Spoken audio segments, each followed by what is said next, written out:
Tony Burgess, goodness me, that looked really nasty, just seeing the state of the vehicle. Well, you know, as Neville and I were discussing, you know, it was one of those accidents, or certainly it has appeared to be, that all the energy, or a lot of the energy, was dissipated by parts breaking off the car, which Neville quite rightly pointed out it's designed to do. Yes. And it was, you know, that's fortunate for the driver, because it looks like that was... Box. Fuel and tyres. Fuel and tyres. That's to Ollie Jarvis on the number 3 Audi being called in. Now, Lola build a very good, very strong car. They always did. And if you go back right to the days of Eric Broadley, he, and I will say this sort of carefully, was not known to make compromises. Yeah. So there it is, the 30 car. It is all over for the HMV Status GP, and Tony Burgess, we understand, is okay. Oh, let's hope so. It's deep breath time, I've got to say, at Le Mans. As you know, we lost Alan Simonson earlier on in this event, and Aston Martin race on, and indeed, so do we. Here we are, the 8 car coming to the box right now. Standard stock for them, one presumes. No change of driver, is it? I think it's just drinks bottles. He wants a talk, yes, that's for sure. Talk to somebody about it. No, he wants this armrest here that they were fixing earlier on with duct tape has come loose again. Yeah, it certainly has. Good call. And he wants it. He wants more duct tape. Yeah, blue preferably.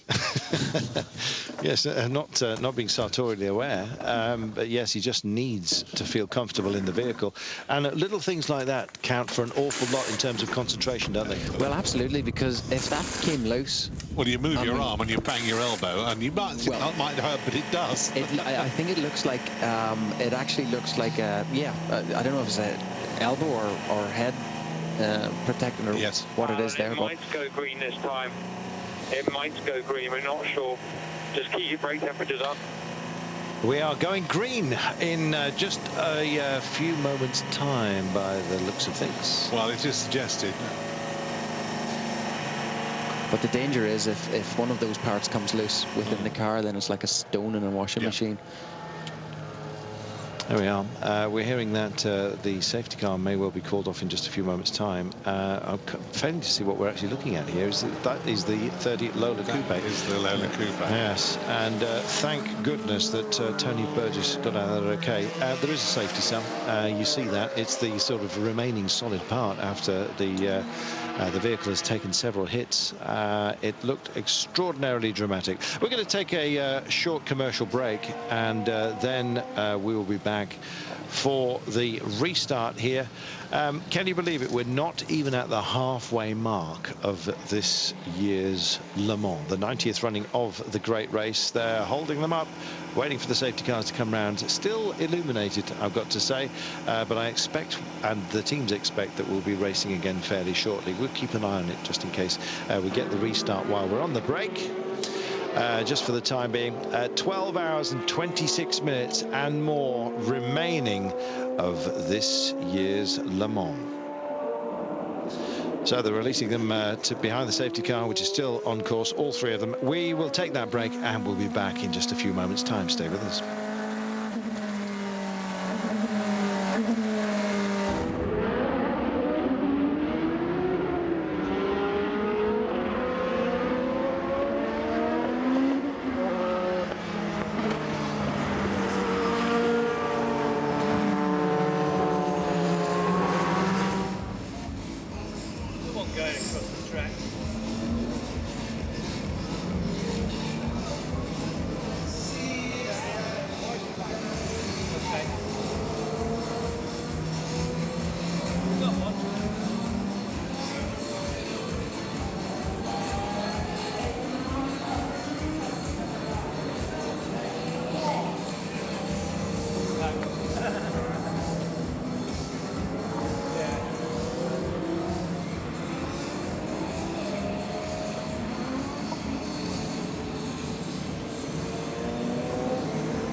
Welcome back. Safety car lights are still ablaze, as you can see, as the cleanup operation goes on. The 30 car, the HMV Status GP machine, the Lola Judd BMW B1280, doesn't really look like it looked like at the start of today, I've got to tell you. A very, very heavy impact, and Tony Burgess out of the car, helmet off, bodes well. For the Canadian star of the LMS. Johnny Oldham took himself a trip earlier in the day, and the car was fighting back up through the order. Yes, Johnny Oldham getting a late call for that vehicle. But yes, late in the night we are now. 23 minutes, 12 hours, 23 minutes remaining on the countdown. It is 02:36 in the morning, and I can tell you the Ferris wheel is still going. The funfair is still pumping out beat music, and yes, almost dancing to a rhythm are the lights on the safety car as we speak, and we are waiting for those lights to be extinguished so we can go racing again. We've had a bit too much of this year, Nev. Yeah, we are 20 minutes away, incidentally, from the first 12 hours. So if you think that was good, we've got another 12 hours to go. It's quite remarkable, isn't it? I always find that the first 5 hours kind of skip away, and then you kind of go into slow motion. Night time, I think, passes, but the problem is when you get dawn, and then you look at your watch and you've got 8 hours to go. That's always a bit scary. And indeed, well, it comes earlier than that, doesn't it? Well, dawn around 05:30, something like that, just about. So that leaves us with 9.5 hours before the race is actually concluded. Remarkable. Yeah, it's interesting that in this particular race there has not been a situation at any time where the excitement has eased up, because for various reasons, as we know, we've had interruptions with pace cars and everything else that's all going on. We've had the problems which the weather all on its own caused, and we now actually know now why the Toyotas were quicker. And it was a nice clear indication that the conditions were favouring them at the time. The question is now, if there's any more rain, will it favour them again? Well, we were told that they were on a different tyre. Yep. And the conditions were, well, conditions were up and down, but I think we had those conditions again a while after that, after the start. Yep. But they weren't able to replicate that. Those first 2 laps for the Toyotas were fantastic, and they were really, really strong. However, we were probably hoping that was going to be a race-long battle. And as we near the halfway mark, we now know that Audi has definitely got the upper hand in terms of pace, but they've had problems. One car is the number 1 car actually of the Andrea Leuter. It's now got up to 10th place. It's up to 10th. Yeah. They were going for their third outright victory, and are arguably probably one of the, if not the fastest gripping within Audi. But they've had problems. Hello, and that looks like a fire, and the marshal's in no hurry to extinguish it at all. For tea. It's getting more and more expensive as we look at it, and I hope there's nobody in. I hope there is nobody on board. That's a minor explosion. Why these guys aren't there with their extinguishers, goodness only knows. But Marino Franchitti actually, obviously, is fond of porridge, and that car's made a bit of a porridge of its cooling department, I would say. Well, I don't know whether its own onboard fire extinguishers have just gone off or what, but or maybe not. Maybe even not. Let's have a look. That could have been. It could have been anything. Just a bit of heat soak or something. It could have been. He's trying to keep the engine running. Yeah. It's clearly not concerned enough to exit, and clearly the red light's still on, isn't are it? aware as well. Yeah. There we are. Well, it's all drama here. You joined us at a crucial part of the race, of course, as we approach the halfway mark. In a little while, we're going to be joined by Chris Parsons, who knows all about the history of this place. In fact, if you've got any questions for Chris, or indeed Neville, or myself, then please feel free to share them with us on Twitter. Carlton Kirby, CarltonKirby. Damien Faulkner has still got 17 minutes of his time left with us before he goes and has a kip. Yeah, any special requests? I know it was a burger earlier on. He's still hungry? He wants to sing, I'm told. Well, he didn't bring me anything. No, I know. I went. He to offered you something, didn't he? I went to Audi Hospitality. In a cup. And they offered me, it was Irish stew, which they make up at night, but more on that in a little while. We're racing again, gentlemen. Here we are, and the one car, well, this is played into its hands. Slight compression of the field, and it is running in 10th place, having been as low as 23rd. This is a great fight back. Lotra, Fassler, and Trullier. This was supposed to be the car that was going to win here, but it's the old boys. And with long of tooth and long of experience as well. I'm McNish, Tom Christensen vehicle, number 2, which is actually leading. But the one car is battling back. And don't count them out. Still 12 hours to go. And everyone has to ride their ill fortune. Ollie Jarvis is in the 3 car running in 4th place behind the 2 Toyotas of Lapierre and Anthony Davidson. They are positions 2 and 3 as we speak. But a lap behind Alan McNish in the Audi number 2 car. And I'm just wondering where they are indeed on course, and that looks like he's going to try and unlap himself here right now. There you go. It's a long old haul back, boys. Yeah, it's never ideal, is it? You know, they just have nothing to lose now, so they can just be as aggressive as they may. I think we're going around. Oh, we're going around there. Yeah. Somebody who actually is driving. And is that all 3 down the grass? I think the Audis are together on track, actually. They were trying to help out, I think, but just hasn't quite got the pace at the moment. 11 laps in arrears. That was just out of Arnage, wasn't it? Yeah. It's a fantastic view, isn't it? Mulsanne. These pen cams providing such detailed photography, as you can see. Goodness me, the pace into these curves is phenomenal. Yeah, that into Indianapolis, where it's banked, really, it's banked on the right and it's heavily banked on the left, so they can carry monster speeds. That is one of the Toyotas just ahead of the Audi number 1, as we see right now. The Toyotas are sitting, 12 laps clear of this number 1 car. It's on 164 laps completed. And the lead Toyota has completed 174, so yes, 10 laps between them. 10. There we go. That's what it's like for much of the time. You have to be absolutely on it, though, when you are called to station. You can't afford to kind of over-relax or be off your guard, despite what they look like. Well, everything is sort of military prepared. These teams do many exercises, and they do. They actually do. They practice 24 hours, don't they? Simulations. That is Alan McNish, incidentally, trying to get another lap on the Toyota in front of him, and he's on an absolute mission. Alan McNish never takes any prisoners.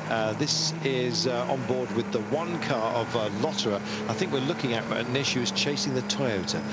It's no, in fact, this is on a different part of the track here. That's just tracing his own teammate. There is the 1 car, and I'm just trying to catch who it is in front of him at the moment.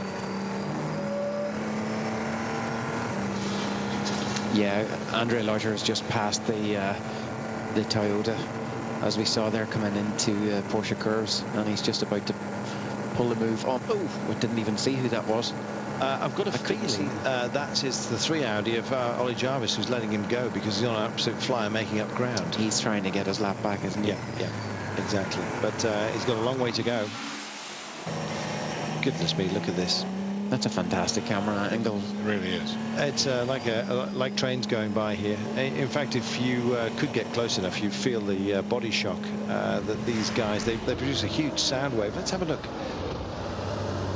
This was the Audi running wide at Arnage earlier.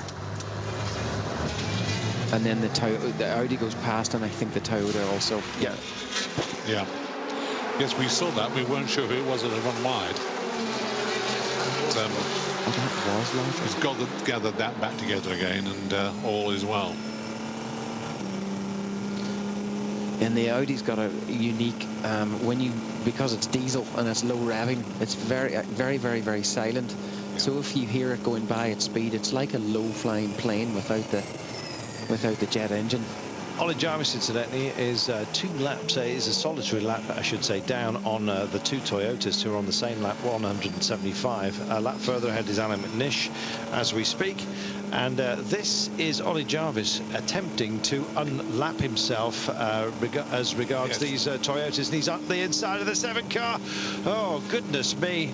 The speeds they're carrying at the moment around here are approaching 300 kilometers an hour. That's 200 miles an hour. And when you're busy battling, you can see just a brief lift and the gap just widens almost instantaneously. Listen to the squealing as well of the energy retrieval system here. Yeah, that was slightly naughty by the Toyota there, because Ollie had 2 wheels on the grass there. He just decided that he wasn't going by, didn't he? Yeah.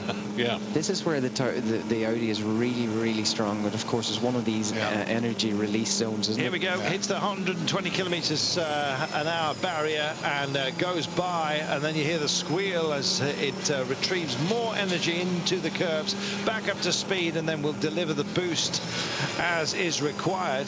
Well, that's a lap got back on Davidson, Anthony Davidson in the 8 car, or was it indeed the 7 car? I think it was the 7 car of Lapierre, so he's beaten past both of them. Amazing. And lights ablaze as they come back to the start-finish straight right now. Goodness me. Fantastic performance. It was the speed differential between not just passing the Toyota, but the next 2 cars that he lapped, which gave you, I think, if you were watching that, an impression of the difficulty, because he came upon those 2 cars very, very quickly indeed, and he'd got to time it and get it absolutely just right, and he did. And this is, we're watching Nicolas Lapierre in the number 7 Toyota in for what looks like a scheduled pit stop. They're just cleaning the headlights because they don't have rip-offs, I don't think, or do they, on the headlights? Not on the headlights, I don't think, but I think it looks like they do. It is a rip-off, yes, there is a rip-off. They have about 4 or 5 rip-offs on the screen and on the lights, and they are loath to use them too much. I think, Nev, you're absolutely right. Because if you use them too much, you get a dirty windscreen. Yes, exactly. And also, you kind of run out of chances. If you can clean them, then do so. Rather than ripping them off. Also, it protects the screen more if you have, if you do have a lot of debris hitting the screen, or if someone goes off and shoots some stones up. It's always better to leave the rip-offs on as long as you can see through them, because they're very robust and they're very tough, so they can be cleaned multiple times. It's the same, incidentally, the kind of plastics that they use are the same as fighter aircraft windscreens. So it's extraordinarily light and extraordinarily tough. So they are very robust and can take cleaning, although not scouring. Leave those at home, Cub Scouts. Once some Cub Scouts came my way to my dad, offered to clean his car, and they used a Bruno pad to get rid of the flies. Oh dear, it wasn't good. They still got their 2 bob, but it was a bad job. There we are on board the 3 car right now, and into traffic, and he is on a chase down here. This is a great little duel. Yeah, you just got a glimpse there as well of the challenge that it is, not only for these prototype drivers, but even for the GT drivers. One Audi went one way, and the other one had to go the other one. Was forced to go the other way. You know, and all this is in the dark at fantastic speeds.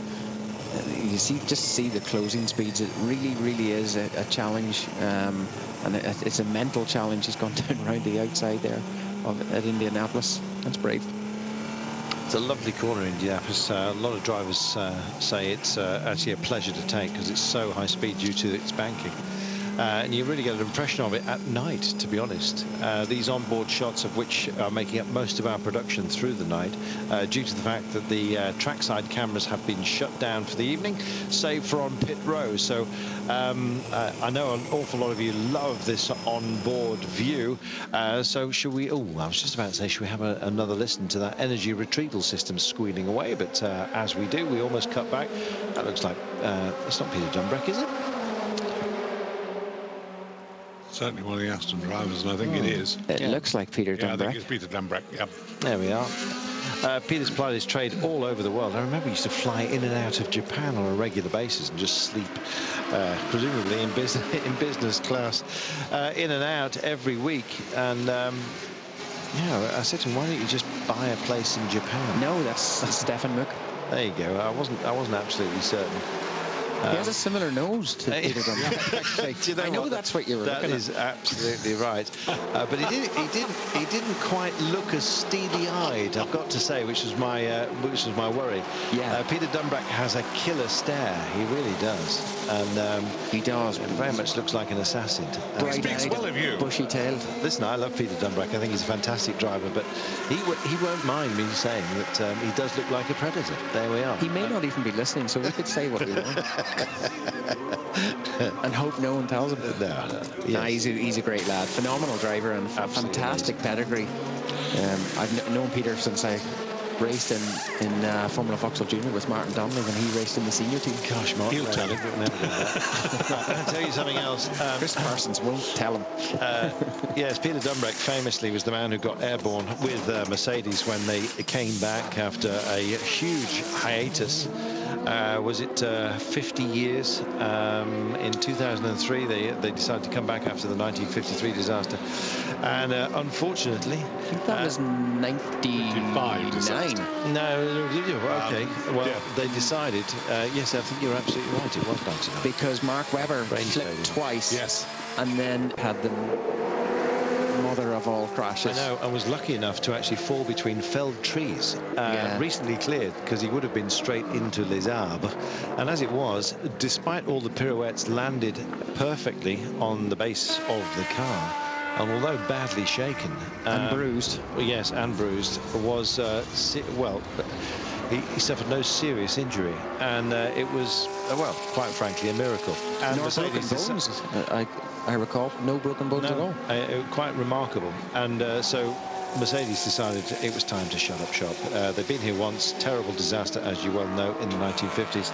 And they thought, well, we're not going to have history repeat itself. And they haven't been back. That is a lovely sound. Unfortunately, it possibly isn't the sound of victory. Not for the number 770 WeatherTech car this weekend. I don't think they're having a challenging time here at Le Mans. We've seen that car off in the gravel. Tell you what, they're playing a very long game. They said that was their intention. And you know, as the attrition rate goes up here, what are they running at the moment? They're running in position 6 and 7 in class. Last time I looked, which wasn't very long ago, it was 10th, I think. But they're up there. The Viper's not having a pleasant time today either. There is the GTE AM classification. AM representing amateur, designed for gentlemen drivers who can, of course, be assisted by those more proficient and possibly younger than themselves. It is the 76 Porsche that's leading this category. It's a real battle between Porsche and Ferrari. In fact, they're locking out the top 5 positions as we speak. The Aston in the hands of Stuart Hall is just out of it at the moment, running in 6th place after an excursion by Jamie Campbell-Walter into the gravel and beyond, and other problems that they've had along the way. So a car we haven't seen back out for some considerable time is the Dumas number 70 Chevrolet. He went in, you may recall, a while ago with a few problems, and I think that car, which we thought had an electrical fire, I think it's still actually, they're struggling to rebuild certainly electrics on the car at the moment, so we haven't seen that, and I see it's falling right away. I think that might have been, was that not the WeatherTech car with the windscreen out of it? Yes. Because I think that was Cooper McNeil that was wheeled into the garage, if I'm not mistaken. Yeah, and he hasn't been out, I don't think, since. Is the 97 Aston. It's your driver change about to happen right now. It's the art car. Blue on one side, white on the other, representing day and night, apparently. Okay, so when does it change colour? In the morning. In the morning. With orange streaks to represent red sky at night, presumably. There we are. Darren Turner and Stephen Booker swapping places.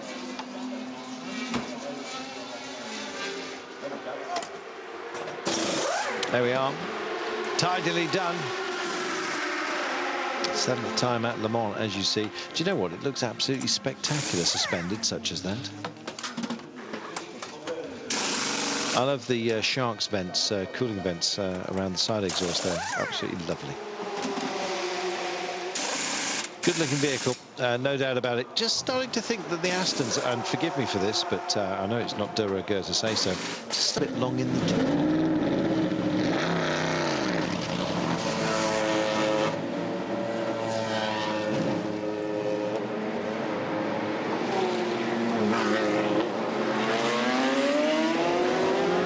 I just think they need to find somehow an amendment to the design which kind of moves it on ever so slightly. I know that's not a popular thing to say, but there you go. To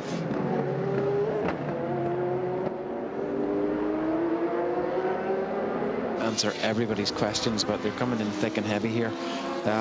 Very little. There's very little is the answer, Neville. Yeah, absolutely. I think people are just being a little bit more tentative, a little bit more careful with traffic.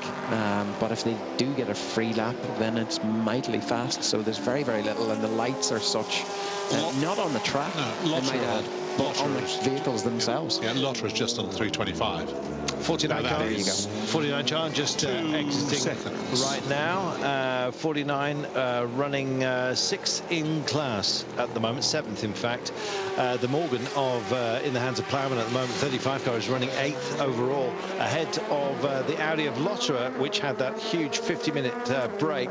But I think Plowman's card is marked here by Lotterer, and the Audi will pass by on his way to make it an all-red top to the scoring boards yet again. I think that's the mission. Yes, I was just saying he did a 325, which is only 2 seconds slower than the current fastest lap, which McNeish had in the 323. And here's another interesting one. Alex Brundle has just done a 341, which is that car's fastest lap. That's right. Comes up green. And the next one actually was pretty quick too, a 342. But that car obviously is one of those that is also profiting a little bit by the fact that it's cool. He has dropped back a couple of places, hasn't he? But he's not that far away from the sister car. Martin Plowman. Yeah. But it says P2, place 2. Now, somebody's got that wrong. No, it's class 2, isn't it? That's what it is. Of course, yeah, it's all right, yeah. It's just how you write it down. Just in a few moments' time, a couple of minutes, we'll be taking our commercial break, and then we'll be welcoming Chris Parsons into the hot seat. Steve Farndale says, why do they turn off the cameras at night deep into the track? You can't have everybody working all of the time. Just a cost issue, it has been historically. In fact, having pictures right the way through the night, moving pictures, as you can see right now, by that we mean manned cameras, albeit only at the pit lane, has been a relatively recent thing. I think we used to just have one locked-off security camera looking down the Mulsanne Straight, and that was about it. So yes, you're lucky to have us.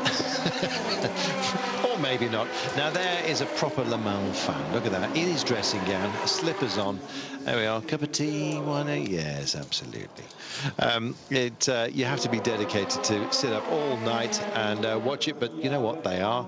And 60,000 fans can't be wrong. And if you just want to come along and enjoy their company, and indeed the glorious sound, that looks a bit second-hand. There you go. There's a bottle of Bushmills that I can get my hands on. You're on the wrong side of the track, mate. I tell you, I think that was the Murphy car supporters, and they've even brought their own ass. And there he is. Some wonderful pictures. I just saw a picture of a friend of mine, Lee Aubert from Greaves Motorsport there. Oh, I'd like to say hello to Lee and Gavin as well, who works there down in Greaves. There you go. Just after 3 o'clock in the morning, you see the clock ticking down. We have 12 hours to go. It's the halfway point. There is the number 2 Audi that leads the classification at the moment. 2 Toyotas in the P1 class right there. The number 3 Audi is running in 4th place, and I've got to tell you that Lotterer is up to 9th in well, hobbled, I think you might say, a little bit earlier on. 50-minute break for the number 1 car. There's your overall classification. Continues to roll here. P2 is being led by Plowman, incidentally, in the Morgan badge vehicle. And further down the order, the Aston of Makiewicz is... the 99 car is leading that class ahead of the Porsche of Dumas and Stefan Mucker's Aston. So Aston's 1 and 3 in the GT Pro. The amateurs being led by Bourret. Just for now, it's Porsche, Ferrari, Ferrari, Porsche, Porsche. Kind of sounds really familiar, does it not? Stuart Hall's Aston Martin is, for the time being, running in 6th place. And then comes the Chevy Corvette. Andre Lotterer has just done a 3:22.745, which is the new fastest lap of the race on lap 170. In the dark. There you go. In the dark. He's on a charge. He's got everything he wants at the moment, except for position. He's climbing. We'll take a break, and we'll keep an eye on it for you. Back in a moment.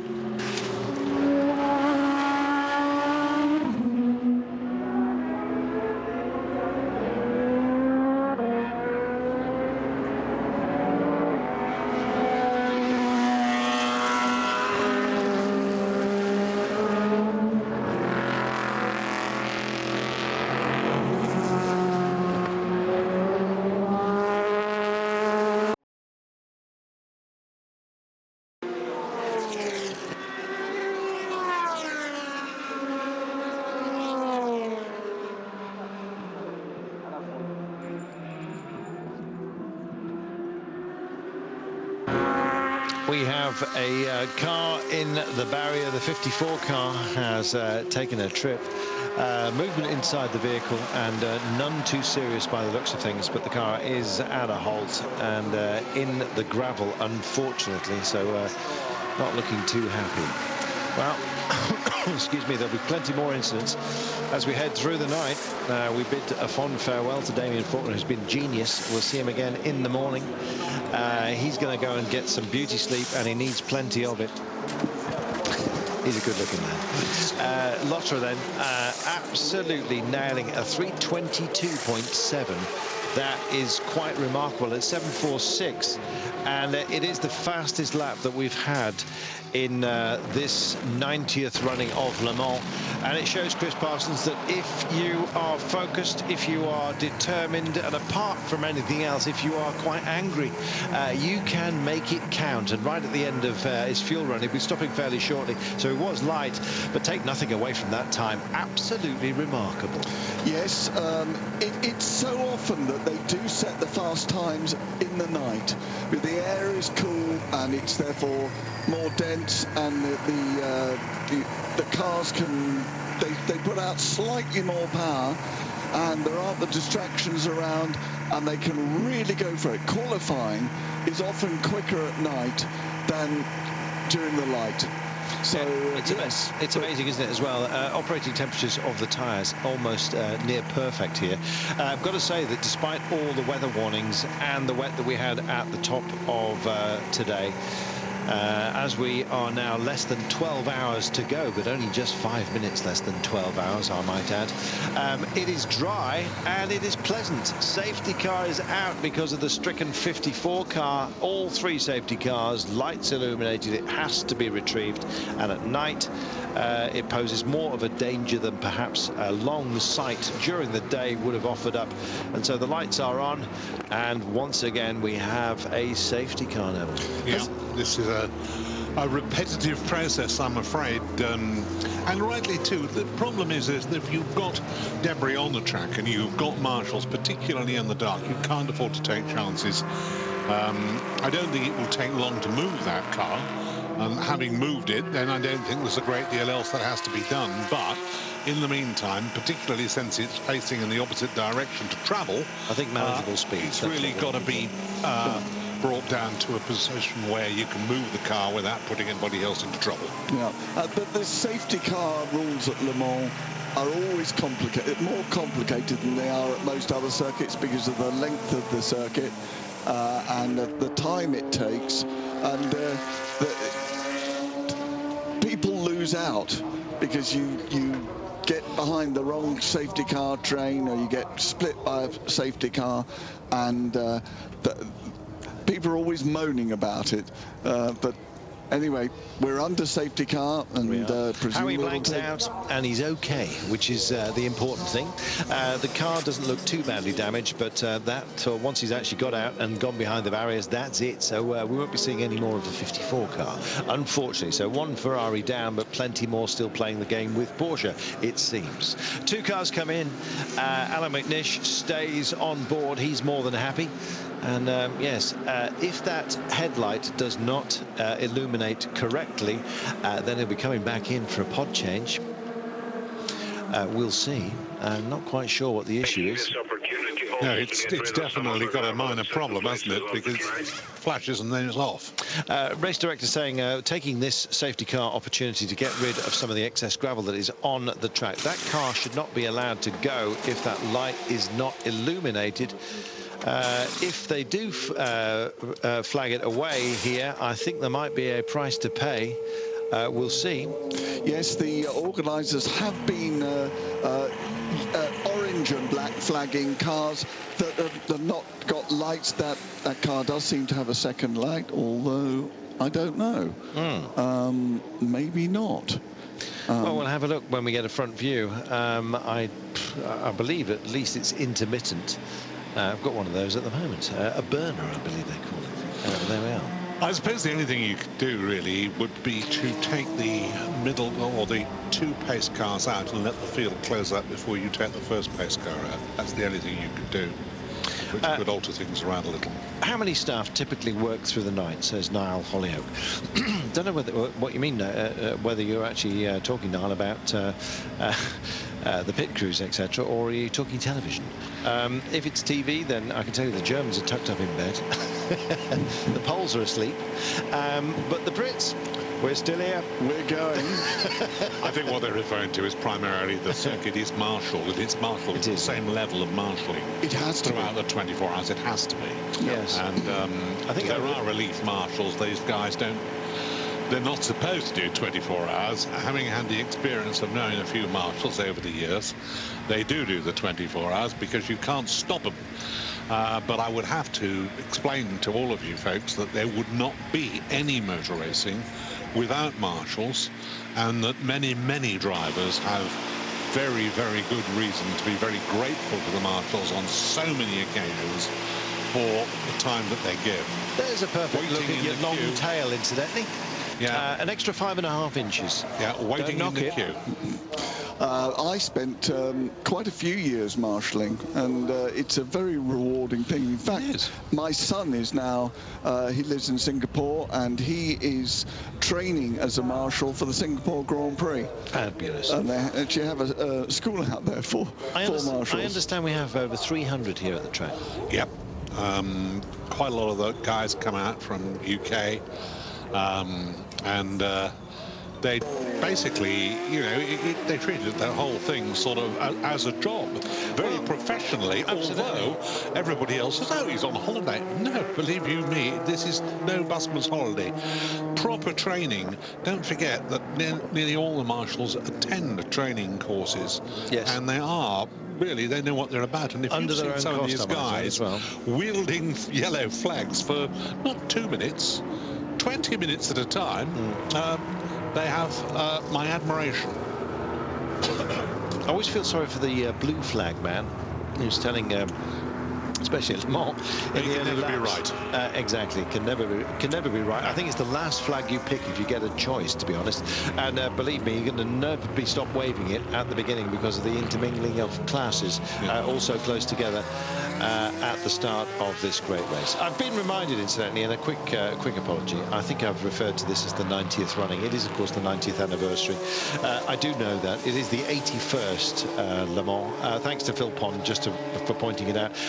I keep getting mixed up with the centenary or the 100th as well of the Tour de France. It's the 100th Tour de France coming up, incidentally. The centenary was a few years ago, the difference being because of the wars. Yeah, there was naturally has just got to the car. a question of Le Mans. They will start to take it away, but doesn't look like it's going to be in the next lap. There we are. Still question marks as to when the safety car is going to be dispatched. Yeah, the crane is on its way to the car, but I was about to say that, of course, this race, as we were saying earlier on, was first held in 1923. It wasn't held in 1936 because there was a problem here in France and they didn't hold the race. And then, of course, it was not held between 1940 and the first Le Mans after the war was 1949, which was really, I suppose, the first major victory in an international race of this nature for Ferrari, because Luigi Chinetti and Lord Selsdon won the race in the 2-litre 166 Ferrari.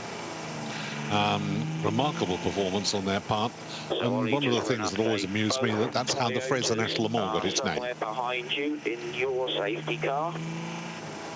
The safety car behind you has car 2 and car 1 is in the train in front.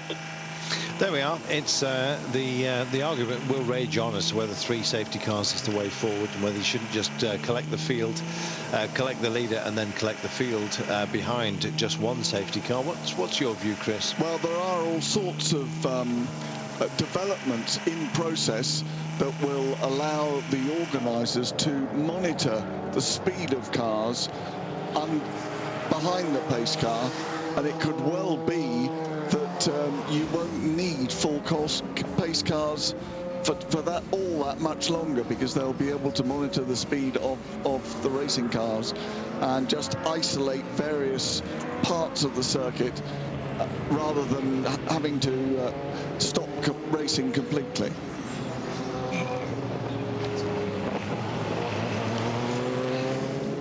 That's an interesting theory that you put forward there. I know that we have had situations like this before, but that's whatever was that we saw going down the track there? Well, to be honest, the flare was so bright we couldn't see the safety car lights were still on, but they are still on. So yeah, we're still behind that. We'll be taking a commercial break in just a few moments' time.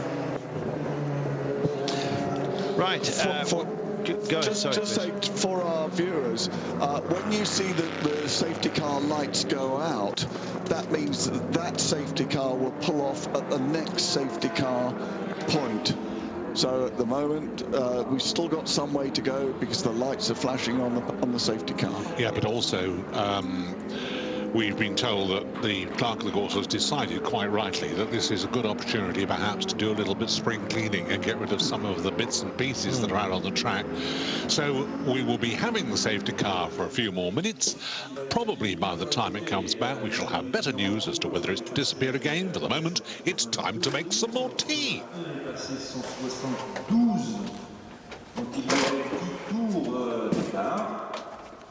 Laquelle des deux passera devant le premier. On pourra comparer. Il y avait après la préparation.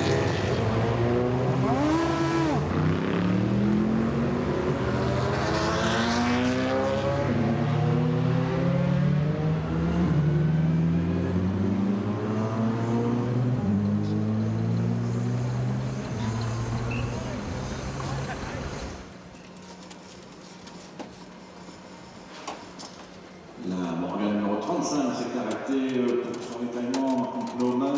Et donc Alex Brundle a récupéré la tête en catégorie MP2 avec la Morgan O'Cressy numéro 24. Dans les autres catégories, Aston Martin numéro 99. en tête dans la LMGTE Pro. Et elle n'est pas dans le même safety car que la Porsche 92, deuxième, qui elle-même n'est pas dans le même safety car que la Porsche 91. Puisque Stéphane, il y a eu un arrêt pour la Aston Martin 97.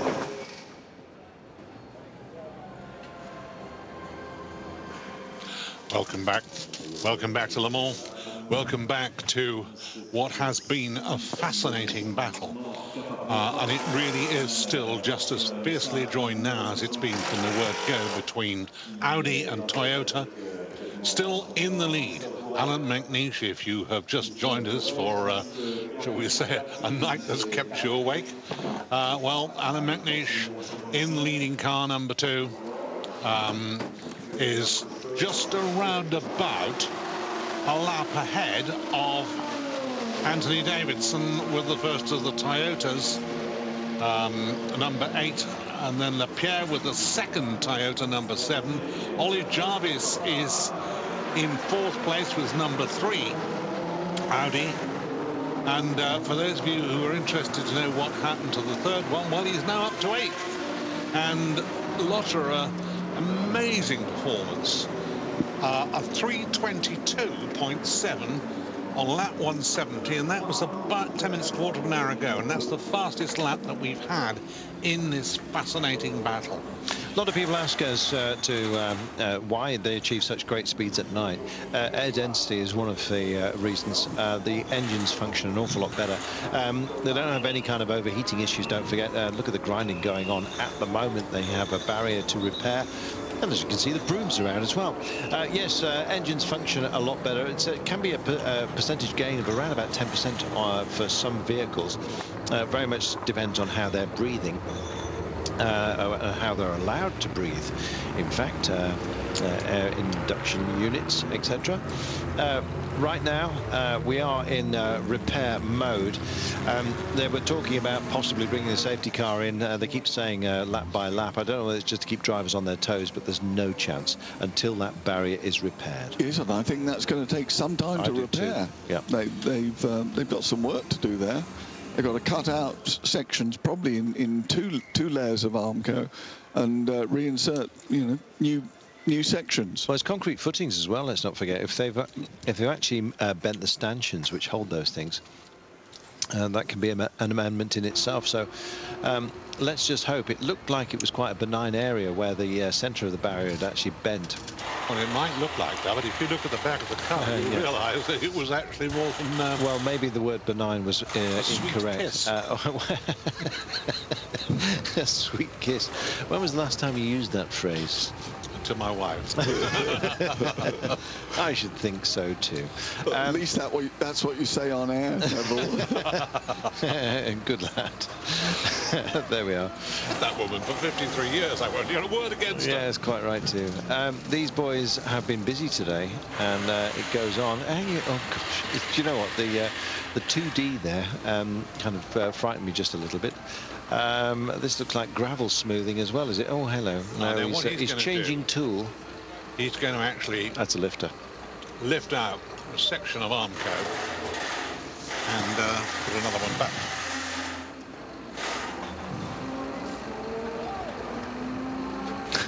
There, I'm just telling you, the mic's too far away. Just put it in email. I was trying sign language, it just didn't work. Didn't work. There we are. It's going to lift it all out, lift a great big section out. That's the idea behind it. You're quite right, the one stanchion has been actually virtually destroyed, as you Yes, exactly. See. There we are. And if that's a concrete footing, they've got to relay it. There is some fast drying concrete that will work, and indeed, buried into the gravel, they can actually put pre-formed concrete slabs as well. But hey, we'll see how they manage. Has anyone actually taken account of how many safety car sessions we've had today?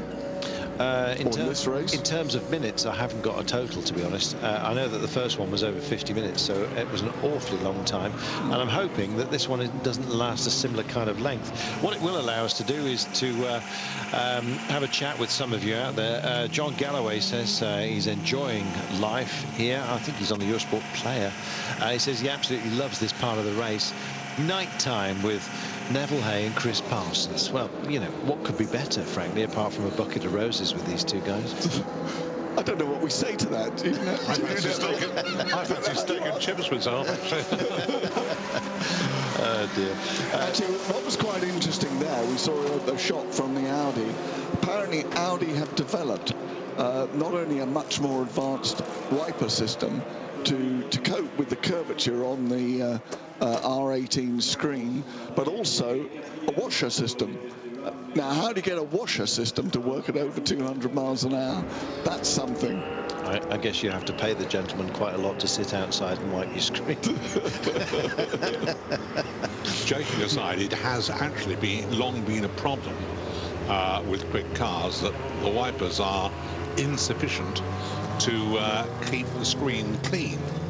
I know that one of the better designs Mercedes have, and they do work. Usually Mercs have the one wiper, which does it all. Yeah. On my motorhome, I've got 3. And 2 are excellent, but the one's a waste of space. We're not going for a cruise around your motorhome. No, I'm not taking it either. You can see it is the wee small hours right now. We're approaching 3:30 in the morning. We still have more than 11.5 hours of racing to go. The Fun Fair is still applying a decent trade. The big Ferris wheel, incidentally, was closed earlier on today due to wind as the storms really billowed around us. This is going to take some time. I reckon this is going to be at least another half an hour. So we're going to take that commercial break in just a couple of moments. Don't forget, if you'd like to spare us your thoughts, we have one Twitter user still here. It's me, Carlton Kirby, CarltonKirby, and we'll have you can join the likes of Neil Rave on Irving. I don't know whether that strung together is an anagram of something, Neil, but anyway, yes, he says, is there more than one tyre manufacturer choice for the teams across the classes? Yes, there is. Significantly, Michelin and Dunlop are the big boys here. Yes, but there are no restrictions on tyres, and one of the things the teams try and do is keep an eye on what their opposition is doing. Both Audi and Toyota are on Michelin, but different types of Michelin tyre. And I know they have people in the pit lane trying to spot what the other one is doing. So there's a lot more complexity there. Not identified except by barcode. So yes, commercial secrets aren't kept, and indeed clients are respected. Though, oh gosh, look at this. It's hammer and tongs at the moment, and they need tongs because they've just arc welded, or cut that off with a what's the flame I'm trying to find? Acetylene. Acetylene. Yeah. There we are. I think the whole question of tyres is one that if we discuss in sort of a little bit more detail, it might be of interest to you, and we will try and do that when we come back to you after the break in a few minutes' time. Just one question, Danny Thompson, something to think about, food for thought. Any good stories from marshalling days that you'd like to share with us? So we'll have a little ponder about that, and then we'll get back to you in a wee while. But that question coming in from Danny Thompson. Always have trouble with the family name Thompson because there's so many different ways of spelling it, with a P, with an H, with or without, with one or the other. Anyway, we'll address your question, Danny, after this.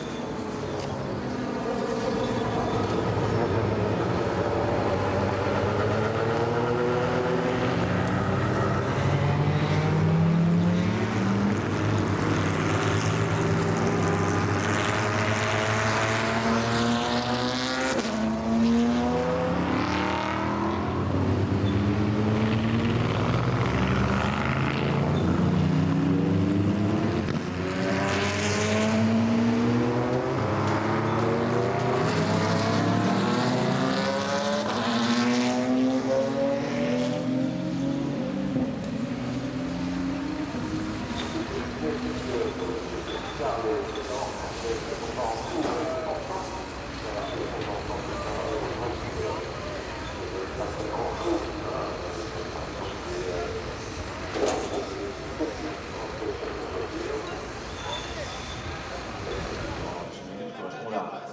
safety cars.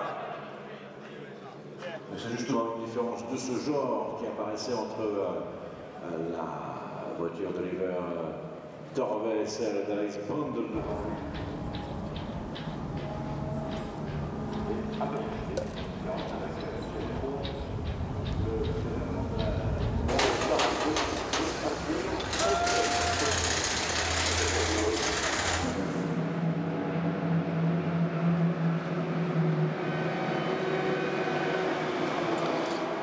Welcome back. Danny Thompson wanted to know about marshalling stories.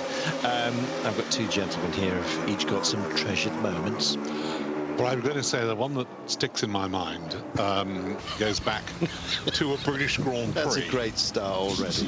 Goes back to a British Grand Prix, and it goes back to that terrible couple, Ralt and Hamilton. After both Tony Ralt and Duncan Hamilton had retired from driving, they used to marshal at the Grand Prix at Silverstone, and they chose to marshal at Beckett's. Beckett's was at that time the slowest corner on the circuit. Settle yourselves down, by the way. Fine viewing of what was going on. Get on with it. And they always came sort of fitted out for the day. But their method of marshalling had to be seen to be believed. Duncan would actually stand in the middle of the circuit, waving at the cars to slow down if a car had spun off or something like that. And as part of this, Tony was trying to stop him. And it was sort of a little bit like watching Morecambe and Wise. And it was very special. My marshalling story, well, I probably did it for 3 or 4 years, but the BOAC 1,000 kilometres at Brands Hatch, the famous one when it started in the rain, and there was Barry Smith went off in the Lola on the main straight and had a huge accident. Yeah. And the race was neutralised. And Nick Surratt, the clerk of the course, did not like the behaviour of Pedro Rodriguez in the Gulf 917 and hauled him in and gave him an absolute roasting and held him back for quite a long time. I think it was a couple of laps, wasn't it? Could I break it just for a second? You have to realise that Nick Surratt was about 6'6", and Pedro must have been all of 5'5" in his stocking feet. Yes, and Pedro lost several laps and won the race by God knows how many laps. He was absolutely incensed, and we had an accident on our corner later on in the race, and we had to stand in the middle of the circuit, Neville, and actually wave, just as the marshals are doing here. We can see on air. You just had to stand there and push, indicate that they must go over the other side of the circuit. But that was a very long day, that one. 1,000 kilometres round Brands Hatch when half of it was wet. That was a long one. Pedro was a remarkable driver. For those of you who sort of think who they're talking about, Pedro Rodriguez, he was one of 2 Mexican brothers who started racing in the 50s when they were about 14 and 17. And they went on racing and came to Le Mans when they were quite young. In fact, the younger of the brothers, Ricardo, they didn't want him to race here, and they stopped him racing here the first year when he was about 16. He was about 17 when he came here for the first time. Of the 2, many people felt that Ricardo possibly was the quicker. He sadly lost his life practicing for the Mexican Grand Prix in a Lotus 24. In about 1962, when they had decided not to enter Ferrari, and his elder brother didn't come back into racing for a while, but then he did. He drove for BRM. He was superb in the wet, and certainly a very close friend of mine who was an extremely successful Grand Prix driver himself always maintained that Pedro Rodriguez could, should, and may well have been world champion had he not been just one of those people who couldn't resist driving anything, anytime it was offered. Yes, and I'm afraid he lost his life at the Norris